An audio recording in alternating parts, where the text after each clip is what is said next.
एक गांव के अंदर एक बाबा जी का लोग बड़ा सम्मान किया करते थे। जब जब किसी को दिक्कत परेशानी होती थी तो बाबा के पास जाकर उस समस्या का समाधान ढूंढते थे। और बाबा भी इतने होशियार, समझदार और ज्ञानी थे क्योंकि हर किसी की समस्या का समाधान वो निकाल ही दिया करते थे।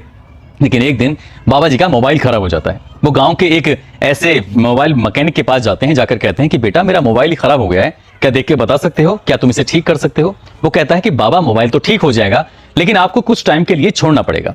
उसके साथ ही वो पूछता है कि इसमें कोई जरूरी डाटा तो नहीं है कि ऐसा ना हो कि डाटा उड़ जाए। वो कहते हैं कि इतना जरूरी तो नहीं है लेकिन फिर भी ध्यान रखना।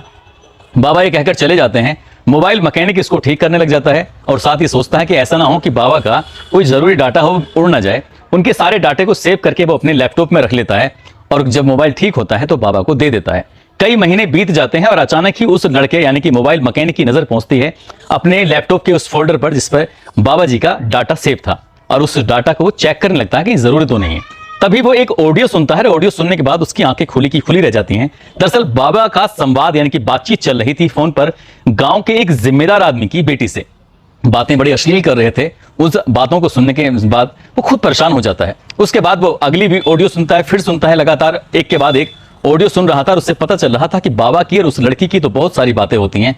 धीरे धीरे ये बातें अब न केवल उस मोबाइल मैकेनिक के पास थी बल्कि पूरे गांव में आग की तरह फैल जाती हैं। हर एक मोबाइल में ये मामला रिकॉर्डिंग वायरल हो जाती है और बाबा का जो एक घिनौना चेहरा था वो दुनिया के सामने आ जाता है। लोग ये सोचने पर मजबूर थे कि जिस पर विश्वास कर रहे थे वो गांव के उस जिम्मेदार आदमी की बेटी के साथ ऐसा घिनौना कृत्य कैसे कर रहा है।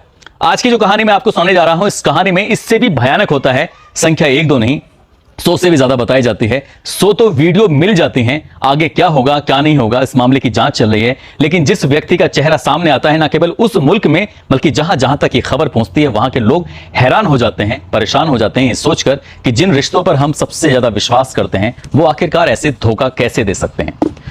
आदाब, नमस्कार, सत श्री अकाल, मैं उस्मान सैफी। आज की जो सच्ची घटना मैं आपको सुनाने जा रहा हूं, ये सच्ची घटना है पड़ोसी मुल्क पाकिस्तान का एक प्रांत है सिंध और उसी की राजधानी है कराची।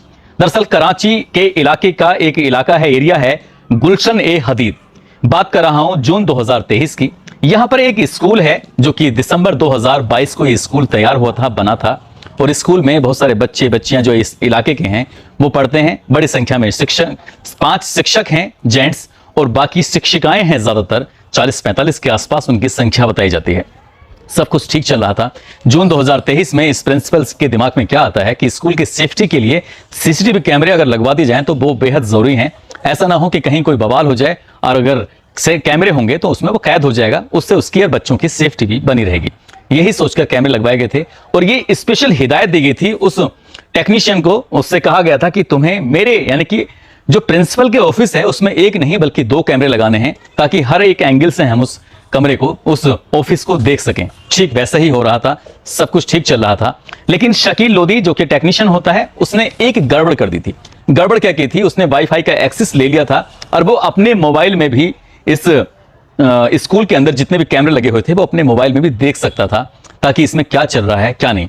उसका जो भी मकसद रहा होगा, लेकिन उसने यही कहा था कि मैं इसको ठीक, कहीं कोई गड़बड़ होगी तो मैं देखकर से आके ठीक कर जाऊंगा, इसलिए ले रहा हूं। लेकिन इस बात को प्रिंसिपल को कोई जानकारी नहीं थी और ये इस स्कूल के अंदर जो चल रहा था उसकी किसी ने कल्पना नहीं की थी। लगभग 6 महीने से उस विद्यालय के अंदर जब छुट्टी होती थी तो तब कोई ना कोई शिक्षिका उस प्रिंसिपल के रूम में आती थी। रूम में आने के बाद वो एक दूसरे से गले मिलते थे। गले मिलने के बाद एक दूसरे के साथ वो आपत्तिजनक स्थिति में आ जाया करते थे।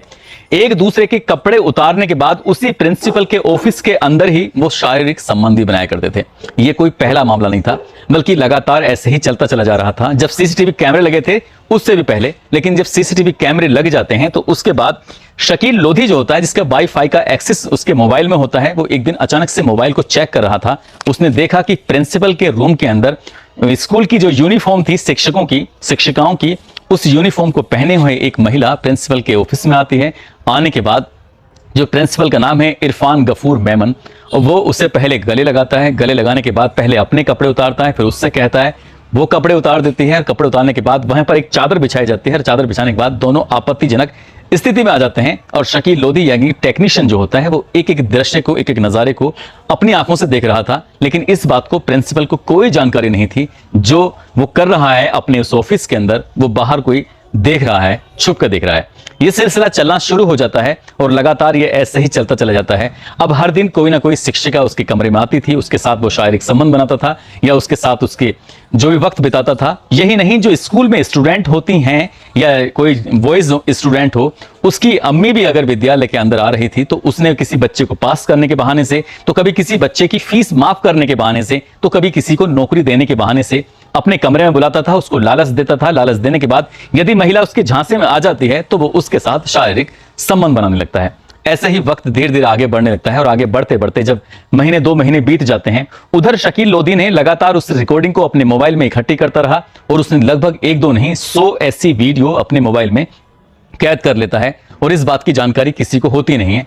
तभी वो एक पत्र लिखता है इस स्कूल के नाम। इस स्कूल का नाम होता है IGM एजुकेशनल सिस्टम और उसके प्रिंसिपल इरफान गफूर मेमन के नाम। वो कहता है कि मैं खुफिया विभाग से बात कर रहा हूं और तुम्हें मैं एक चिट्ठी इसलिए लिख रहा हूं कि मेरे पास तुम्हारे कम से कम 100 से ज्यादा वीडियो हैं जब तुम यहाँ के बच्चों की माओं के साथ, यहाँ की शिक्षिकाओं के साथ जब तुम शारीरिक संबंध बनाते हो, तो वो सारे वीडियो मेरे पास मोबाइल में कैद हैं। यदि तुम अपनी जान बचाना चाहते हो, यदि तुम अपनी स्कूल की रेपुटेशन को बचाना चाहते हो, तो तुम्हें मुझे लगभग 10 लाख रुपए की रकम देनी ही होगी। यदि तुमने रकम नहीं दी तो मैं ये वीडियो सोशल मीडिया पर वायरल कर दूंगा। जब ये वीडियो वायरल होने वाली बात आती है तो वो शुरू में लग रहा था कि कोई ऐसी मजाक कर रहा है, लेकिन उसने जब दूसरी बार वो पत्र लिखता है, दूसरी बार वो मैसेज भिजवाता है, तब उससे जाकर यकीन होता है, क्योंकि साथ में उसने वीडियो का एक छोटा सा पार्ट के फोटो खींचकर सीधा उस प्रिंसिपल के ऑफिस में पहुंचा देता है। और जैसे ये बात देखता है तो उसे एकदम झटका लगता है कि आखिरकार ये ऐसा कैसे कर रहा है। लेकिन इसका जब पता निकाला जाता है तो पता चलता है कि शकील लोधी, जिसने क्या इस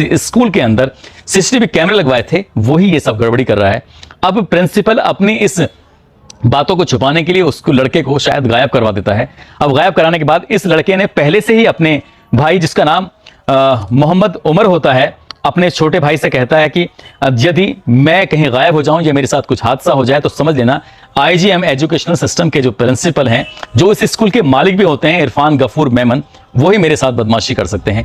3 सितंबर को जब वो गायब हो चुका था तब उसका भाई सीधा थाने पहुंचता है। थाने जाने के बाद पूरी कहानी बयां करता है कि मेरे भाई ने इस स्कूल में सीसीटीवी कैमरे लगाए थे, प्रिंसिपल जाकर शिक्षिकाओं के साथ ऐसी बदतमीजी करता था, उनके सारे के सारे सबूत ये रहे। 100 की 100 वीडियो जब पुलिस वालों को देता है, उसे लगता है कि पुलिस वाले ऐसा ना हो कि इस मामले को दबा दें, तभी वो बात मीडिया तक पहुंचा देता है। सोशल मीडिया तक बात पहुंच जाती है और जैसे ही बात मीडिया, सोशल मीडिया, पुलिस प्रशासन, आम लोगों तक घूमती है तो उसके बाद ये मैसेज बहुत तेजी के साथ वायरल हो जाता है।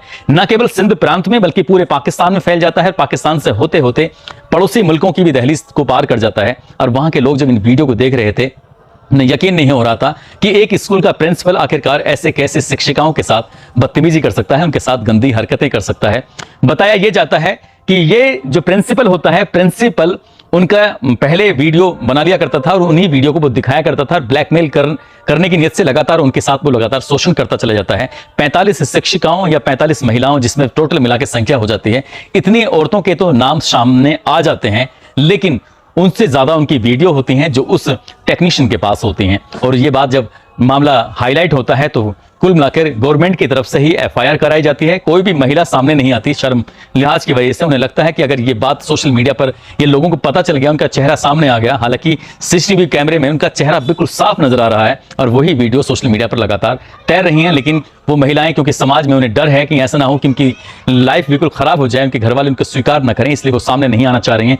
गवर्नमेंट ने मुकदमा तो दर्ज कर लिया और मुकदमा दर्ज करने के बाद जब इससे प्रिंसिपल से पूछताछ करता है तो कहता है कि बस मेरे तो 7-8 महिलाओं से ही संबंध है, शिक्षिकाओं या वैसे किसी और तक नहीं है। लेकिन जब पुलिस की जांच होती है, जो इसके जांच अधिकारी होते हैं, वो कहते हैं कि मैंने अलग अलग लोगों से जाकर बातचीत की, 50 वीडियो उनके पास भी हैं और उसमें पता चलता है कि महिला शिक्षिकाओं के साथ ही वो ऐसी हरकतें कर रहा था। किसी को वेतन बढ़ाने का तो किसी का उसका होदा बढ़ाने का, यानी कि उसका पद बढ़ाने का, उसका कद बढ़ाने का बहाना बनाकर उसके साथ वो लगातार ऐसे ही गंदी हरकतें कर रहा था। और जब ये मामला सोशल मीडिया पर वायरल हुआ तो पाकिस्तान की इसमें बड़ी फजीयत होती है, साथ ही एजुकेशन सिस्टम की बड़ी फजीयत होती है, क्योंकि स्कूलों के अंदर अपने बच्चों को लोग भेजते हैं ताकि वो पढ़ लिख कर आगे बढ़ सकें। यदि स्कूलों के अंदर बच्चे, उनके परिवार के लोग अगर सेफ नहीं है तो फिर कहां सेफ होंगे, इसी बात से अंदाजा लगाया जा सकता है।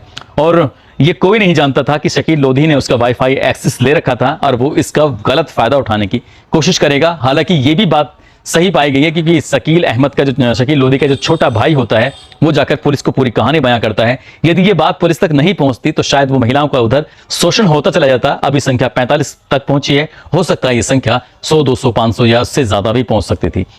इसमें कितने लोग शामिल हैं? उस इलाके की जो एसएसपी हैं इस मामले की जांच पड़ताल में जुट गए हैं। कई टीमें बनाई गई हैं, कई टीमों के अंदर कई महिलाएं भी शामिल की गई हैं, ताकि जिनके साथ ये गलत हुआ है वो जाकर अपनी परेशानी उन महिलाओं के सामने, उन अधिकारियों के सामने रख सकें, बता सकें, ताकि आरोपी को कड़ी से कड़ी सजा मिल सके। दोस्तों, इस पूरे घटनाक्रम को सुनाने का उद्देश्य किसी को परेशान करना नहीं है, किसी का दिल दुखाना नहीं है, बल्कि आपको जागरूक करना है, आपको सचेत करना है, आपको बताना है, आपको जताना है। आपके साथ यदि कहीं कोई ऐसी हरकत होती है, आपका कोई ऑडियो, वीडियो, फोटोग्राफ्स यदि कोई जबरदस्ती या प्यार से या फिर गुपचुप तरीके से लेता है, तो आप पहली ही बार में उसका विरोध करें। और यदि आप विरोध नहीं करेंगे तो सामने वाला व्यक्ति आपको लगातार ब्लैकमेल करता रहेगा, और ब्लैकमेल करने के बाद वो आपका शोषण करना शुरू कर देगा, और आप एक बार दलदल में घुस गए तो लगातार धंसते चले जाएंगे और आप निकल नहीं पाएंगे। उससे निकलने का सिर्फ एक ही मात्र रास्ता है कि आप पहली ही बार में जाकर नजदीकी पुलिस स्टेशन पे जाए, वहां जाकर इंस्पेक्टर से या जो भी उसका इंचार्ज होता है उससे जाकर अपनी पूरी कहानी बयां करें, ताकि आपके साथ जो अपराध ज्यादा बड़ा हो सकता है वो अपराध खत्म हो जाए, अपराध की दस्तक से पहले ही उसको जड़ से मिटा दिया जाए तो ज्यादा सही है।